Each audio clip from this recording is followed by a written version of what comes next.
Pour bien comprendre d'où la FNSEA tient son pouvoir, il faut revenir au lendemain de l'après-guerre.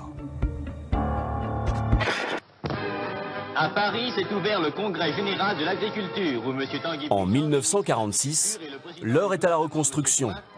Le gouvernement provisoire compte sur ses paysans. Devant les 320 délégués, le président Gouin a fait appel aux réserves d'énergie, de volonté et de courage de la paysannerie pour gagner le combat de la résurrection française. La FNSEA vient d'être créée. Un syndicat pour unir tous les paysans, comme dans cette manifestation en 1960. Le monde agricole bouge. Fort de représenter à la fois le quart de la nation et le 7e du revenu français, les paysans veulent voir le gouvernement se pencher sur leur sort. 2 ans plus tard, la FNSEA s'impose comme un syndicat incontournable, qui dessine avec le gouvernement l'avenir de l'agriculture française.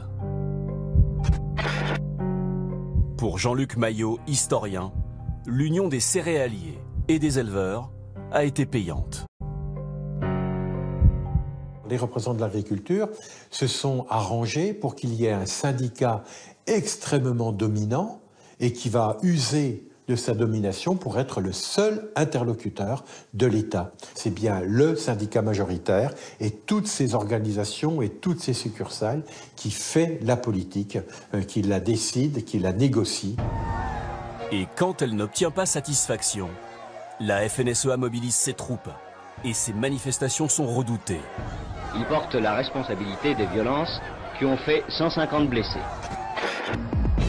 55 ans plus tard, la méthode n'a pas changé. Les manifestations d'agriculteurs peuvent être violentes. Laurent Pinatel est le porte-parole de la Confédération paysanne, un syndicat adverse. Il dénonce l'impunité dont profiterait, selon lui, la FNSEA. Premier cas. Dès qu'on bouge le petit doigt, on a la répression syndicale et la justice qui s'abat sur nous avec une violence inouïe. Eux, ils se permettent de tout casser, ils mettent du lisier partout. Il n'y a jamais de poursuite. L'État ne poursuit jamais.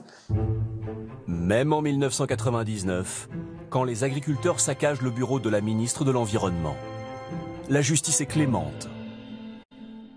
Le bureau de Dominique Voynet, ou du moins ce qu'il en reste quelques minutes après la descente musclée d'une 60aine d'agriculteurs.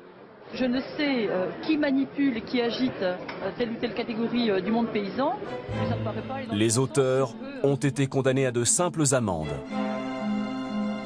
Et Dominique Voynet, la ministre de l'époque, déplore toujours l'absence de réaction de la police. Les forces de l'ordre étaient garées à proximité, n'ont pas bougé. Évidemment, ça m'a révolté. Ça me paraît évident qu'il y ait une forme d'impunité. Cette impunité pourrait s'expliquer par la proximité du syndicat avec le pouvoir. Dominique Bussereau, ancien ministre de l'Agriculture, le reconnaît. On ne peut être nommé à ce poste sans la bénédiction de la FNSEA.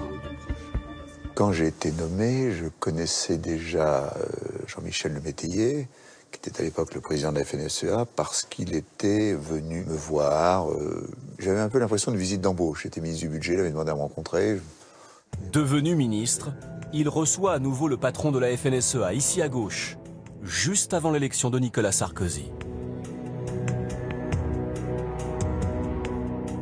En 2007, lorsque le mandat de Jacques Chirac s'est terminé, Jean-Michel Lemétayer est venu me voir en disant « Est-ce que tu veux rester ministre de l'Agriculture ?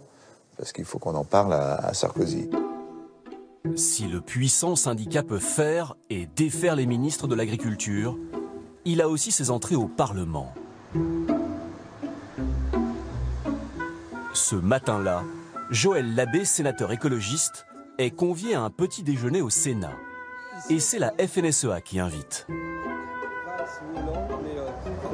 Ça fait partie des pratiques, c'est institué. Alors pratiquement tous les membres de la commission économique sont là, à l'invitation de la FNSEA, qui nous offre le petit déjeuner chez nous. Et puis Xavier Belin, le président, à la manœuvre. Visiblement tout le monde se connaît, tout le monde se tutoie. Pour moi, les partenaires socio-économiques, on doit les recevoir, on doit les entendre. Mais pour moi, on doit les entendre en audition, c'est nous qui les invitons. Nous pénétrons pénétrons dans les salons feutrés du Palais du Luxembourg.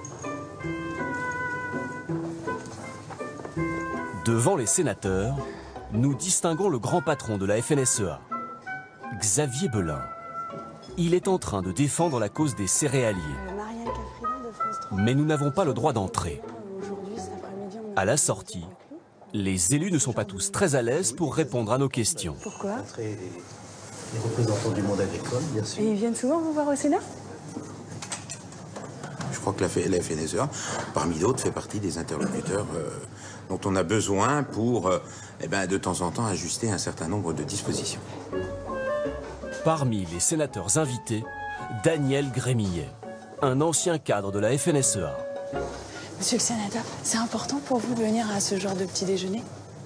Chaque fois qu'un élu peut s'enrichir des débats qui se passent sur le territoire, c'est absolument essentiel. Ouais. Vous êtes un ancien de la FNSEA? Je suis paysan. Je suis un peu surpris de votre question. Non, mais vous êtes toujours attaché à votre ancien syndicat. Je suis toujours aussi proche des paysans. D'accord. Merci. La séquence tourne court, car notre présence n'était pas prévue. Des hommes de la présidence du Sénat interviennent et exigent de ne pas être filmés. Bonjour, directeur de la communication. Ah, bonjour monsieur. Bonjour madame. Carfridin, journaliste à France 3. Oui. Le mieux, c'est de partir parce que les gens vous voient, vous êtes à l'entrée comme Ah d'accord, il faut qu'on parte. On vous le demande gentiment. Hein.